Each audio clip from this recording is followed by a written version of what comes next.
सरत्या वर्षाला निरोप देण्यासाठी आणि नवीन वर्षाच्या स्वागतासाठी पर्यटकांचा ओघ जो असतो तो नेहमीच तळ कोकणातल्या समुद्र किनाऱ्यांवर आपल्याला पाहायला मिळतो। आणि या वर्षीचा अगदी आजपासून म्हणजे आजच क्रिसमस असल्यामुळे जर पाहिलं तर गर्दीचा उच्चांक जो आहे तो या आता मालवणच्या दांडी किनाऱ्यावर आपल्याला पाहायला मिळतोय।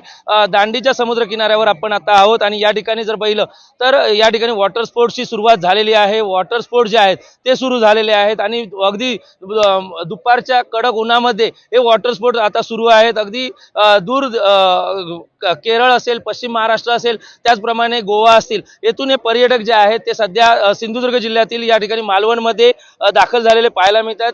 आपल्यासोबत जर पाहिलं तर या ठिकाणी काही पर्यटक आहेत, आपण त्यांच्याशी बातचीत करूया। कहाँ से आए हो आप और क्या अभी क्या खासियत बता दे सकते हो आप? सर हम कर्नाटक से विजयपुर से आए हैं। अभी पहली बार आए हम सब। ये हम बैंक है डीसीसी बैंक विजयपुर के स्टाफ है। इस पहली बार आए, बहुत अच्छा लग रहा है इधर आके। ये इधर पब्लिक गिब्लिक देख के और बहुत ही कोऑपरेटिव कर रहा है इधर का आदमी। बहुत अच्छा लग रहा है महाराष्ट्र में आने के। कितने दिन हुए हैं यहाँ पे आके आप? हम 2 दिन हुआ है इधर। इधर का महाराष्ट्र का ये मिसल पाव बहुत ही अच्छा लगता है हमारे को। वही हमने सुबह सुबह नाश्ता के लिए मिसल पाव किया है सभी लोग। तर जर पाहिलं तर पर्यटकांचा ओघ जो आहे, उच्चांक जो आहे तो वाढताना दिसतोय। आपल्यासोबत या ठिकाणी महाराष्ट्रातील देखील काही पर्यटक आलेत। कुठून आलेत आपण आणि काय सांगाल? आम्ही नाशिक मधून आलेलो आहे। किती दिवस झाले? 2 दिवस झाले सर आम्हाला। कसं वाटतंय या समुद्र किनाऱ्यावर आल्यानं? समुद्र किनारा हा एकदम सुंदर आणि प्रशस्त आहे। खूप एन्जॉय केला, सगळ्या राईडचा आनंद घेतलेला आहे आणि खूप आनंद वाटलेला आहे। कसा एन्जॉय करताय?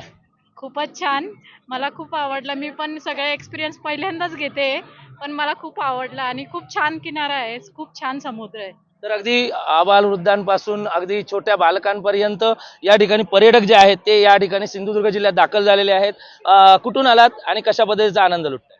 येस आम्ही आलोय पुण्यावरनं। आज सकाळीच आम्ही इथे पोहोचलोय आणि सगळ्यात महत्त्वाचं म्हणजे आत्ताचं जे वातावरण आहे, वरती एकदम कणखर असं ऊन आणि मध्येच समुद्राचं शांत करणारं थंड वातावरण, असं एकदम मिक्स प्रकारची सध्याची फिलिंग आहे। आणि दुसरी गोष्ट म्हणजे मालवणमध्ये फेमस असणारी सुरमई, पापलेट अशा खूप साऱ्या विविध डिश आहेत, त्याचा पण आम्ही आनंद यासोबत घेतच आहोत। पर्यटकांचा ओघ असतो तो गोवा पाश्चात्य संस्कृतीकडे, मात्र इथे पाहिल्यानंतर कसं वाटतंय, कसा आनंद व्यक्त? एक्झॅक्टली, जेव्हा मालवण बद्दल तुमच्या डोक्यात जेव्हा संकल्पना येते की मालवणला एकदा व्हिजिट करावी, तर सगळ्यात मोठं आकर्षण जर तुम्ही बघाल, आत्ताच महाराजांची भव्य अशी मूर्ती राजकोट या ठिकाणी स्थापित करण्यात आलेली आहे। आणि हिस्टॉरिकली जर अट्रॅक्शन या गोष्टीचा असेल तर तो आपला सिंधुदुर्ग किल्ला नक्कीच आहे। सो मला असं वाटतं कुठेतरी थोडी जनरेशनमध्ये चेंजेस आहेत की हिस्टॉरिकली तिकडे जास्त त्यांचा कल वाढत चाललेला आहे। पाश्चात्य संस्कृती आहे ती फॉलो न करता आजकाल लोक या संस्कृतीला जास्त प्रायोरिटाईज करतात। असं इथे आल्यानंतर इथली खाद्य संस्कृतीचा आस्वाद घेतला की नाही आणि किती वेळा आलात आपण? येस नक्कीच, इथे आल्यावर म्हणजे ही गोष्ट कधीच मिस होत नाही। स्पेशली मालवणची सुरमई आणि पापलेट फ्राय। आता ऑलमोस्ट ही माझी 25वी वेळ आहे। आम्ही बरेचसे ग्रुप लीड करतो आणि प्रत्येक वेळेस संख्या आमची भरपूर असते, तो प्रत्येक वेळेस जेव्हा आम्ही येतो नॉनव्हेज न खाता जाणं असं पॉसिबलच नाही। इथल्या खूप साऱ्या स्पेशल डिश आहेत, त्या आम्ही नक्की आवर्जून ट्राय करतो। स्पेशल माझी फेवरेट जी आहे ती सुरमई। कोकणात प्रत्येकाला आकर्षण असतं ते समुद्र किनाऱ्यावरचं, आणि आपण जर पाहिलं तर इथले समुद्र किनारे आपल्याला कसे वाटतात?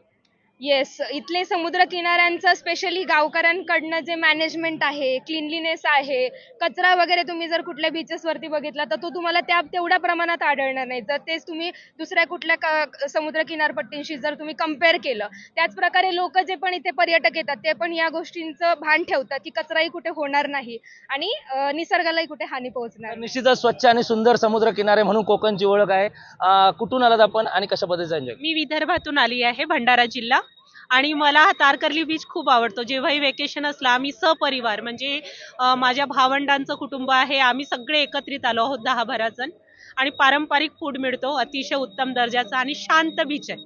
कसं वाटतंय? सुट्टीचा हंगाम जो आहे, आता सुट्टी पडलेली आहेत, ऑफिसची कामं संपलेली आहेत, मात्र एक नवीन वर्षाच्या स्वागतासाठी कोणता संकल्प घेऊन आपण या ठिकाणी? एक शांतता आणि ट्रेडिशन हा उद्देश आहे की मुलांमध्येही तशी संस्कृती रुजू व्हायला पाहिजे। आपण जाताना गोव्याला पण जाऊ शकतो, पण तारकर्ली सारखी शांतता तिथे जाणवत नाही।